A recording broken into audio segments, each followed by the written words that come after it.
ভারতের সাথে কি বাংলাদেশ যুদ্ধ ঘোষণা করেছে নাকি যুদ্ধ করতে চায়?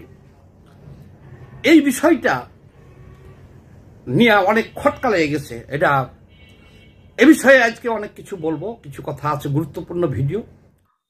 জয় হিন্দ বন্ধুরা, আমি দীপ আর আপনারা দেখছেন আপডেট ইন্ডিয়া। বন্ধুরা, ভারত কি বাংলাদেশের খেলাফ যুদ্ধ ঘোষণা করেছে? কেননা হামেশাই আপনারা বাংলাদেশিদের কমিউনিটি ট্যাব, বাংলাদেশিদের সোশ্যাল মিডিয়া, বাংলাদেশিদের ইউটিউব চ্যানেল, বাংলাদেশের বিভিন্ন সংবাদ মাধ্যম এরকম টাইপের একটা কথা শুনতে পাওয়া যায় যে বাংলাদেশিরা নাকি ভারতের খেলাফ জিহাদ করবে, বাংলাদেশিরা নাকি ভারতের খেলাফ যুদ্ধ করবে। যাই হোক, ভারতের তরফ থেকে তো এরকম স্টেটমেন্ট কখনো আমরা দেখি না, কেননা বাংলাদেশটা তো আমাদের ছিল, আমরাই দিয়েছি, দেশটাকে স্বাধীনতা নিয়ে দিয়েছি আমরা, দেশটাকে ফ্রিতে অস্ত্র দিয়েছি আমরা, দেশের কোটি কোটি মানুষকে সেবা থেকে শুরু করে চিকিৎসা ফ্রিতে, অন্য সমস্ত কিছু দিয়েছি আমরা। যাই হোক, এগুলো অতীত, এগুলো অনেক এখনো মানে না, অনেকে স্বীকার করতে কষ্ট পায়, কেননা ওই যে একটা কথাই আছে না, রক্ত কথা বলে। আর এটা কাদের রক্ত আর এই সমস্ত কাজগুলো কারা করছে সেটাও জানেন। প্রসঙ্গ এটা নয়, প্রসঙ্গ এটাই, বর্তমান সময়ে পাকিস্তান, পূর্ব পাকিস্তানে ঘরের ভেতরে ইসলাম পড়া গ্রহণকারী টুপি দিয়ে রাখা ব্যক্তিরা যেভাবে ভারত বিরোধিতা শুরু করেছে, এটাকে দেখে কমরেড সামাদ্দা পর্যন্ত বলতে বাধ্য হয়েছে যে আজকের দিনে বাংলাদেশের ভেতরে হচ্ছেটা কি, আর হওয়াটাও স্বাভাবিক। যখন একজন অশিক্ষিত ব্যক্তি দেশ চালনা করে, যখন একজন কট্টরবাদী ইসলামিক জিহাদি সমর্থনকারী জঙ্গি উৎপাদনকারী ব্যক্তি দেশ চালনা করে, তারা আবার কোন ভালোটা বা চায়? বর্তমান সময়ে দেশকে ধর্মান্ধতার অন্ধতার জগতের তলে ধর্ম দিয়ে সবকিছু বিচার করে এগিয়ে নিয়ে যেতে চাইছে। মানুন আর না মানুন, শেখ হাসিনাকে স্বৈরশাসক বলুন আর না বলুন, একজন মহিলা নেতৃত্বাধীন থাকার আমলে যতটা দেশকে এগিয়ে নিয়ে গেছে, দেশকে যেভাবে কন্ট্রোল করেছে, দেশকে যেভাবে চালিয়েছে, এটা আপনারা আজকের দিনে কোথাও না কোথাও এটা অবশ্যই ফিল করছেন যে শেখ হাসিনা সরকারের আমলে সেখানকার সাধারণ মানুষ যতই তাকে গালাগালি করুক, যতই তাকে খারাপ বলুক, তবুও তারা বেঁচে ছিল, দুবেলা দুমুঠো খেতে পেত। কিন্তু এই অন্তর্বর্তী সরকার আসার পরে থেকে দেশের ভেতরে কি হচ্ছে সেটা আপনারা নিজেরাই ভুক্তভোগী। ভালো কোথায় কিছু হচ্ছে না, দেশের অন্তর্বর্তী সরকার বিভিন্ন জায়গা থেকে হাত পাচ্ছে, আল্লাহর নামে কিছু দিয়ে দিন, দেশকে বাঁচান। জানি না পরবর্তী টাইমে দেশটার অবস্থা পাকিস্তানের থেকেও খারাপ হবে কিনা, কিন্তু এতটুকু বলতে পারি, পাপ কোনোদিন বাপকে ছাড়েনি, পাকিস্তানকেও ছাড়েনি, পূর্ব পাকিস্তানকেও ছাড়বে না। কেননা কর্মফল সবাইকে ভোগ করতে হয়, সেটা দুদিন আগে হোক বা দুদিন পরে, আর এটাই হচ্ছে রিয়েলিটি। ওই জন্য বলে যে আপনি যেমনটা দেবেন এক্স্যাক্টলি সেটাই পাবেন।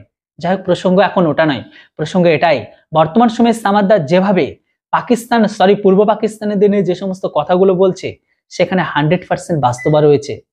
আর এই বাস্তবতা এতটাই সত্য যে অনেক টুপিদাড়ি রাখা ব্যক্তিরা এটাকে নিয়ে জ্বলন ফিল করে। যাই হোক, কথা না বেড়ে চলুন দেখে নিই কমরেড সামাদ্দা কি বলছে। তার আগে বলে নেই, এই পৃথিবীতে সবচেয়ে হতভাগা জাতি হলো সেইটা যে জাতি শাসন ভার পড়ে যায় মহামূর্খদের হাতে, বিবেকহীন, মূর্খ, লম্পট, মানবতাহীন, বর্বর, তার সার্টিফিকেট যদি থাকে, এই ক্লাসের হাতে যখন কোনো এই বিশ্বের যে কোনো রাষ্ট্রের ক্ষমতা তাদের হাতে যখন চলে যাবে, সেই জাতি চাইতে হতভাগ্যা এই পৃথিবীতে কেউ থাকে না। এমনকি আমাজন জঙ্গলে বা আফ্রিকার জঙ্গলে যে সমস্ত মানুষ এখনো পশুর মতো জীবনযাপন করতেছে, তারাও ভাগ্যবান ওই জাতির চাইতে। এই পৃথিবীতে বহুত জাতি একেবারে ধ্বংস হয়ে গেছে, কি এমনকি তাদের জাতি সত্তা সহ নির্মূল হয়ে গেছে পৃথিবীতে। মুষ্টিমেয়, ওই যে বললাম, বর্বর, মূর্খ, ইতর, লুচ্চা, এই ধরনের লোকের হাতে যে দেশের রাষ্ট্রীয় ক্ষমতা চলে যায় কোনোভাবে, ছলে বলে কৌশলে বা কোনোভাবে তাদের হাতে চলে গেলে, এটা ইতিহাস। যেমন আমি আপনাকে বলি, সাদ্দাম মুসলিম বিশ্বের অনেকের কাছেই হলো সে বীর। প্রকৃত ইতিহাসটা হলো, সাদ্দামের বোঝা উচিত ছিল যে সারা বিশ্বই তখন তাকে আলটিমেটাম দিছে, অভিযান চালাবে। আচ্ছা, আমি কি আমার দেশের এই নাগরিকদের এই সারা বিশ্বের বিরুদ্ধে লড়াই করে বাঁচিতে পারবো, তার পরিণতিতে হয়েছে কি, সাদ্দাম তো ইন্দুরের গর্তে পালাইছে। একটা জরিপে আমি দেখেছি যে ওই যুদ্ধের পরে হিসাব করে দেখা গেছে 70% বিবাহিত নারী বিধবা হয়ে গেছিল, আর সেই সোনার ইরাক শ্মশান হয়ে গেছিল একটা লোকের কারণেই। তো যে ঠিক আছে, তারা আমার পদত্যাগ চাইতে চাই, আমার দেশের লক্ষ লক্ষ লোক মারা যেতে পারে এখানে, আমি সরে যাই, আমার দেশ রক্ষা হোক, দেশের জান মাল সম্পদ রক্ষা হোক। কিন্তু ওই যে বললাম, পৃথিবীতে তার চাইতে বর্বর কেউ আছে যে একটা ব্যক্তির কারণে লক্ষ লক্ষ শিশু নারী পুরুষ জীবন দিল? ঠিক একই অবস্থায় দেখেন, একজন লোকের কারণে সিরিয়ায় গৃহযুদ্ধ চলতেছে, 12-14 বছর হয়ে গেল, প্রতিদিনই মারা যেতেছে। এখন আর ওই খবর পত্রিকায় দেয় না, এটা ওখানকার নিত্যদিনের স্বাভাবিক ঘটনা হয়ে গেছে যে লাশ পড়ছে, লাশ যাচ্ছে ভ্যানে করে, মাটি দিচ্ছে, এটা এখন তাদের ডাল ভাত হয়ে গেছে। এইরকম যে কর্নেল গাদ্দাফি দেখেন, এরকম ইতিহাস আরো অনেক আছে, সেটা বললে একটা ভিডিও পুরাটাই আমার করতে হবে এটার উপরে। আফগানিস্তানের একই কাহিনী হয়েছে। এখন আসি ফিরা বাংলাদেশের প্রসঙ্গে ফিরে আসি। এখন আচ্ছা, বাংলাদেশে এখন যে কোনো জায়গায় মিডিয়ায় দেখতেছি 10 জন লোক বা 100 জন লোক বা যে কোনো একটা মিছিল রাস্তায় বের হলেই স্লোগান হইল দিল্লি না ঢাকা, ঢাকা ঢাকা। এই স্লোগানের অর্থটা কি? এই যে স্বাধীন বাংলাদেশ, 53 বছর আগে এই দেশটা স্বাধীন হয়েছে, এখানে এই স্লোগানটা কেন হবে যে দিল্লি না ঢাকা? আমরা কি দিল্লি, কেউ কি এটা অফার করছে যে তুমি দিল্লি নিবা না ঢাকা নিবা, তুমি কি দিল্লি থাকবা না ঢাকা থাকবা? এরকম কোনো কিছু কি আছে যে এখন ইচ্ছা করলে দিল্লি নেওয়া যাবে বা ঢাকা নেওয়া যাবে? তাহলে এই স্লোগানটা কেন? পুরা ঢাকা শহরে এই এক স্লোগান, দিল্লি না ঢাকা। আরো সবচেয়ে বড় কথা হইল, কয়েকজন ইউটিউবার ফ্রান্সে বসে, আমেরিকায় বসে একেবারে ভয়াবহভাবে ভারত বিদ্বেষী, দিল্লি বিদ্বেষী প্রতিদিন ভিডিও ছাড়া যেতেছে। এটা বাংলাদেশের এক শ্রেণীর সহজ সরল ধর্মপ্রাণ মানুষগুলোকে তারা বিপদগামী করতেছে, এবং তাদের এই সমস্ত ভিডিওর কারণে বাংলাদেশের লক্ষ লক্ষ মানুষ এই মুহূর্তে মহা বিপদে পড়ে গেছে। এই মুহূর্তে আমি যদি পিনাকিকে প্রশ্ন করি বা ইলিয়াসকে প্রশ্ন করি যে তোরা যে প্রতিদিন দিল্লির বিরুদ্ধে বিষেধাগার করতেছিস এইভাবে, একবারে টেনে নি সবটিকে, তারপরে বলি যারাই মিছিল করতেছে দিল্লি না ঢাকা, তারা তো আছেই ক্যাবিনেটে মন্ত্রী, তারাও সরাসরি দিল্লির বিরুদ্ধে বিষেধাগার করিয়া তারা বক্তব্য দিচ্ছে। কয়েকজন ছাত্র উপদেষ্টা দেখলাম, তারা ঠিক ফ্রি স্টাইলে দিল্লির বিরুদ্ধে, ভারতের বিরুদ্ধে বিষেধাগার করতেছে। এখন তারা কি ওই চেয়ারে বসা এই দিল্লির বিরুদ্ধে বিষেধাগার করার জন্য ওখানে বসছে? তারা, আমি আসতেছি টু দা পয়েন্টে, আসতেছি। সে পয়েন্টটা আমি কেন বলতেছি, যারা বলবেন যে আমি দিল্লির দালাল, তারা হলো মূর্খ। এদের সাথে আমার কোনো কথা নাই, এরা হলো মূর্খ সুধা। আমরা দেশের খবর রাখি, দেশের স্বার্থ বুঝি। এখন এই মুহূর্তে কয়েক লোক মানুষ বাংলাদেশের চরম বিপদে পড়ে গেছেন। গতকালকে আমার অফিসে একজন আসছিল, ক্যান্সারের 3টা থেরাপি দিয়ে আসছে ভারত থেকে। এখন সে ভারতের টোটাল ভিসা বন্ধ করে দিছে ভারত।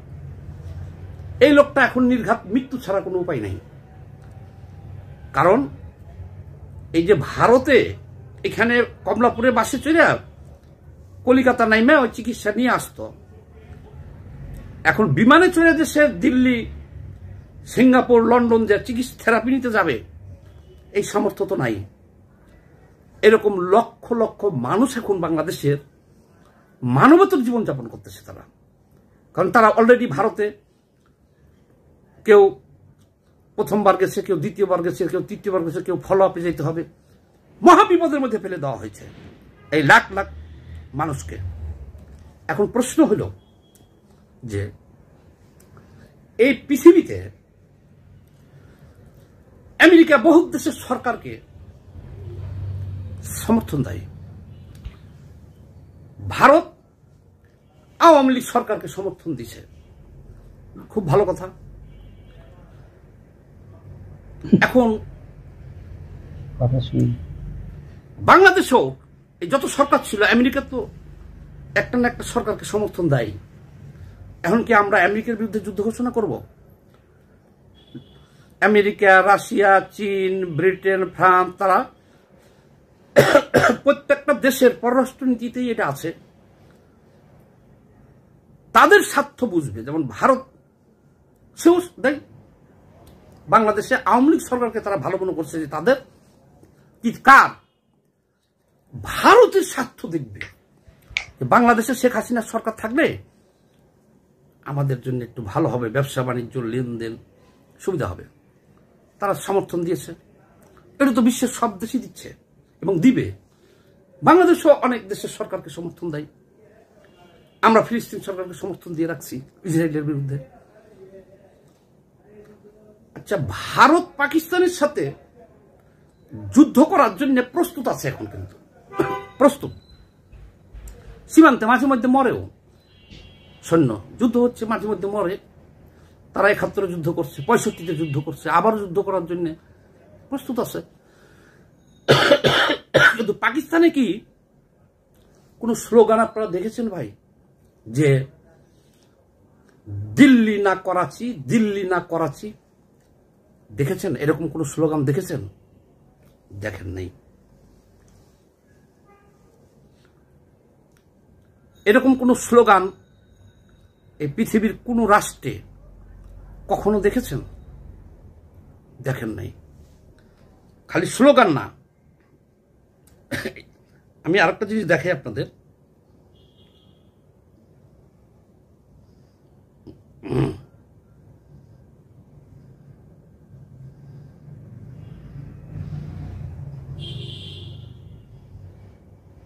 একটা জিনিস দেখাই আপনাকে, যে দেখাবো আর কি বলি।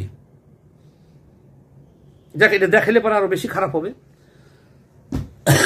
ভারতীয় পতাকা সেটাকে পায়ের নিচে পাড়াইয়া সেটাকে ভিডিও করে বা ছবি তুলে সামাজিক যোগাযোগ মাধ্যমে দিতেছে।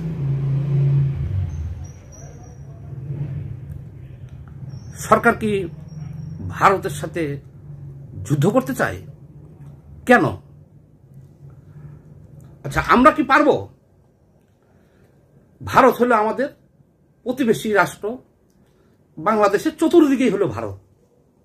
কারণ আমরা কি পারবো যে বাংলাদেশটাকে এখান থেকে উঠে নিয়ে যে ওই আমেরিকার পাশে নিয়ে যেতে? বা আমরা কি পারবো যে এই ভারতকে এখান থেকে উঠে নিয়ে যে আমেরিকার বসাই দিলাম আর আমেরিকার আইনে এখানে বসাই দিলাম? আমরা পারবো? পারবো না। এই প্রতিবেশীর সাথেই তো আমাদের থাকতে হবে। যেমন এরশাদ সরকার চালাইছে, ভারত ছিল, ভারতের সাথে সম্পর্ক ছিল। জিয়াউর রহমান চালাইছে, ভারত ছিল, সম্পর্ক ছিল। বেগম জিয়া চালাইছে, ভারত ছিল, সম্পর্ক ছিল। হাসিনা চালাইছে, ভারত ছিল, সম্পর্ক ছিল।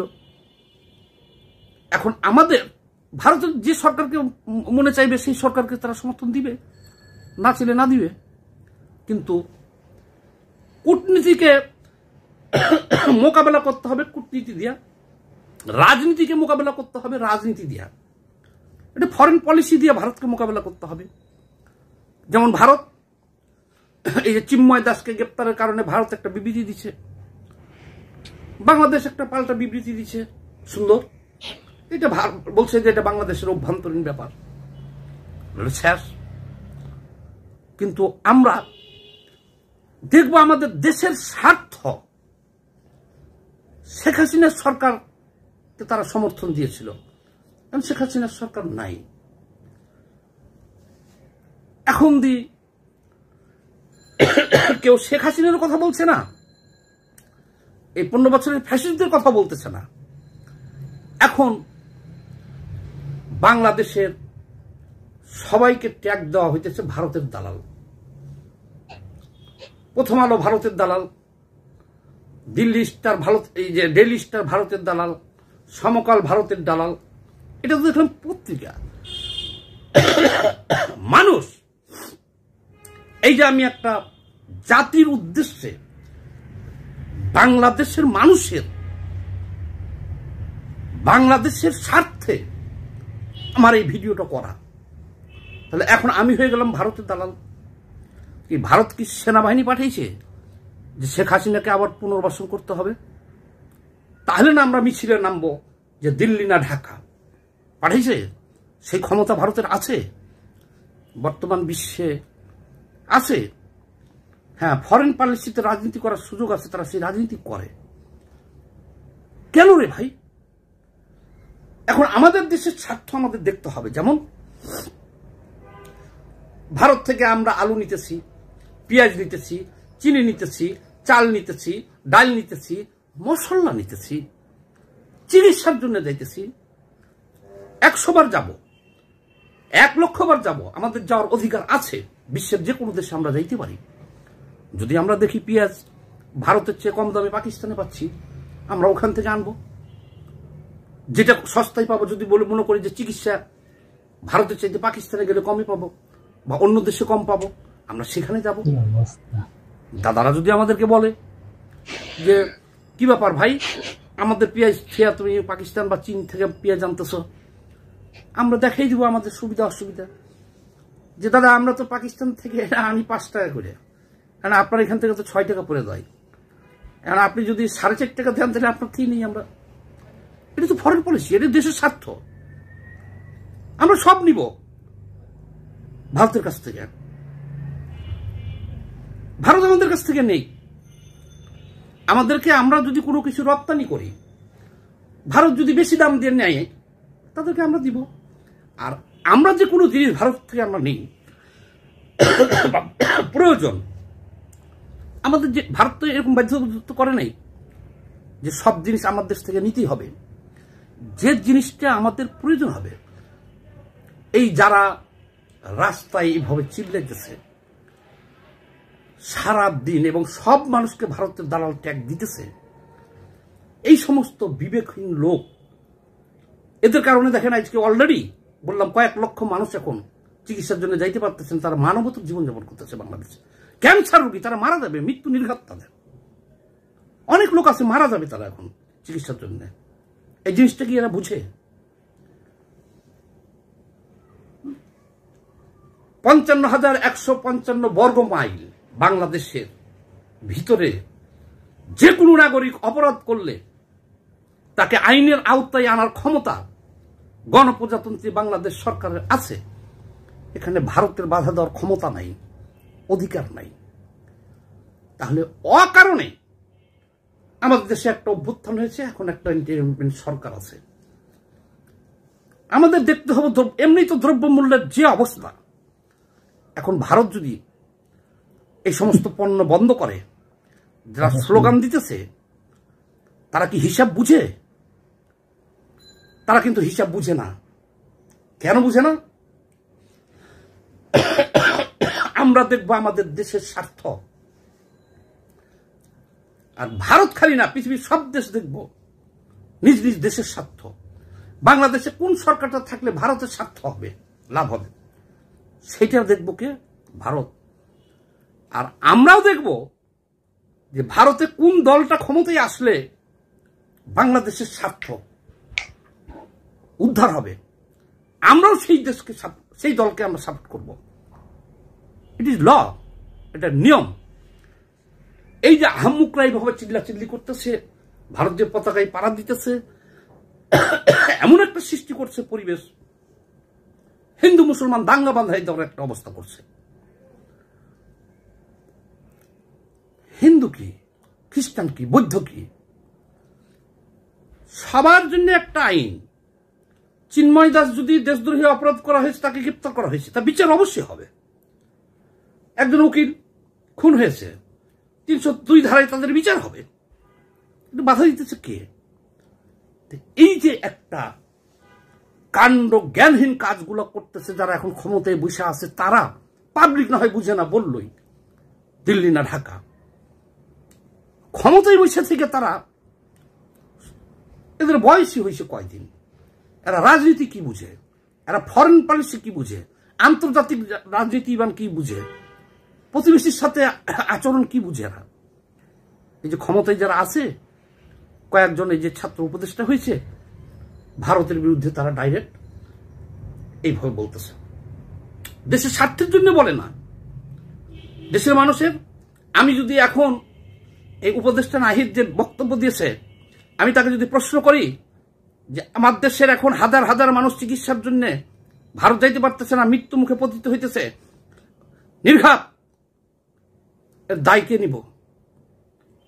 আপনি এদের ব্যবস্থা করতে পারবেন? পাঠাতে পারবেন লন্ডন, সিঙ্গাপুর? পারবেন না। রাষ্ট্রীয় ক্ষমতাই থেকে, মন্ত্রী থেকে সব কথা বলা যায় না, দেশের স্বার্থের দিকে চাইতে হয়। আমি ভিডিও অনেক বড় হয়ে গেল, তারপর তো কথা শেষ হইতেছে না, আর একটা কথা আছে এখানে বলি। কি ধরনের মূর্খ লোকেরা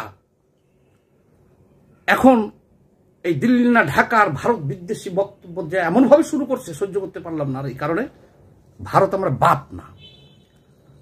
ভারতের বিরুদ্ধে যুদ্ধ শুরু হইলে সবার আগে এই বামপন্থীতে যাব, এটা রেকর্ড। দেশের স্বার্থ কারণে যদি দেশের 1 ইঞ্চি ভূমি কেউ দখল করতে আসে বা কোনো আক্রান্ত হয় দেশ, সবার আগে লড়াই দেবো আমরা। সে ভারত না চীন না পাকিস্তান, এটা আমার দেখার বিষয় না। কিন্তু এই আহম্মুকদের কথা বলতেছি। দেখেন, সাগর, সাইফুস সাগরের টক শোতে কালকে একজন বলতেছে, ভদ্রলোকের নাম বললাম না, আপনারা দেখছেন সবাই, আবার দেখেও নিয়েন। উনি উচ্চ শিক্ষিত লোক, টক শোতে ফাটিয়ে ফেলায়। ফেস দ্য পিপুলে কালকে দেখে উনি বলতেছে, বাংলাদেশের 20 লক্ষ মানুষ 40 লক্ষ হাত দিয়ে ভারতের বিরুদ্ধে যুদ্ধ করার জন্য প্রস্তুত। ওই মূর্খ সুধা এটাও জানে না যে একটা দেশে 20 লক্ষ লোক থাকলে, যুদ্ধক্ষম লোক থাকে 20 কোটি লোক থাকলে, যুদ্ধ করতে পারে হলো 5 কোটি লোক। এটা সে জান না তো। কারণ কি, কিভাবে জানতেছে? সার্টিফিকেট আছে, হয়তো মাস্টার ডিগ্রি করছে বা পিএইচডিও করছে, তাকে শিক্ষিত বলা যাবে? তো মূর্খ সুধা। সে 20 কোটি লোক নিয়ে যুদ্ধ করবে কিভাবে? 20 কোটির মধ্যে তো আপনার নারী আছে 10 কোটি, এগুলোর বাদ দেন নাই না? কালকে যে বাচ্চাটা জন্ম হয়েছে তাকে তো বাদ দেন নাই, দিছেন? তাহলে আপনার নারী, শিশু এবং বৃদ্ধ, অসুস্থ, এই 4 ক্লাসকে বাদ দিয়া ওনার বলতে হইব যে আমরা এতজন সোলজার আছি, যুদ্ধ করব। তাহলে সেই হিসাব যদি করেন আপনি, ঠিক আছে, আপনি 5 কোটি লোক পাইবেন বাংলাদেশে যুদ্ধের জন্য। তাহলে উনি এই হিসাবটা করেই বলতো যে আমরা 5 কোটি ফোর্স আছি যুদ্ধ করতে, কিন্তু উনি এই হিসাবই জানে না। কালকে যে শিশুটা জন্মগ্রহণ করছে, ও তো তারও বাদ দেন নেই, পরে যুদ্ধ বানিয়ে দিছে। এই সমস্ত মাদারিদের হাতে যদি দেশ পড়ে, সেই জাতি হলো দুর্ভাগ্য। এখন আমরা কথা বলা বন্ধ করে দিছি। আমরা লজ্জিত যে ভারতকে মোকাবেলা করতে গেলে দেশের স্বার্থ আদায় করে নিতে হবে, আর রাজনীতিকে রাজনীতি দিয়ে মোকাবেলা করতে হবে, ফরেন পলিসি দিয়ে ফরেন পলিসিকে মোকাবেলা করতে হবে। তা না করে যেটা করলে দেশের সর্বনাশ হবে এই রাষ্ট্রীয় ক্ষমতায় বসেও সেটি বলতেছে, আর এই পুরা শহরে যেরকম আওলা ছেলে বাজিয়ে ফেলছে। আমাদের জাতির কি দুর্ভাগ্য যে এরকম একটা সরকার আসলো? এটা কেন? আর অনেক লম্বা হয়ে গেছে ভাই, এই ভিডিওটা দীর্ঘায়িত করলাম না, পারলে আমার এই ইউটিউব চ্যানেলটা সাবস্ক্রাইব করে রাখেন। ইনকিলাব জিন্দাবাদ। ঠান্ডা মাথায় চিন্তা করবেন, এসব মূর্খদের কথাই কেউ লাফালাফি করবেন না। বন্ধুরা, কমরেড সামাদ্দার এতদূর পর্যন্ত ভিডিওটিকে দেখলে আশা করি বুঝতে পেরেছেন যে ভারত বিরোধিতাকারী আজ বাংলাদেশের ঘরের ভেতরে কতটা মাথাচাড়া দিয়েছে। যেটা হোক, কমরেড সামাদ্দার কথার সাথে আপনারা কতটা সহমত পোষণ করেন অবশ্যই আপনাদের মতামত কমেন্ট বক্সে লিখে জানান। এর সাথে সাথে এটাও লিখতে ভুলবেন না যে আপনারা কি চান বাংলাদেশ যেভাবে ভারত বিরোধিতা শুরু করেছে সেম ভাবে কি আমাদেরও উচিত নয় পূর্ব পাকিস্তানকে বিরোধিতা করা, সেই দেশের সাথে সেম টাইপের রিয়াক্ট করা? আপনাদের মতামত অবশ্যই কমেন্ট বক্সে লিখে জানান। Thanks for watching. জয় হিন্দ, বন্দে মাতরম।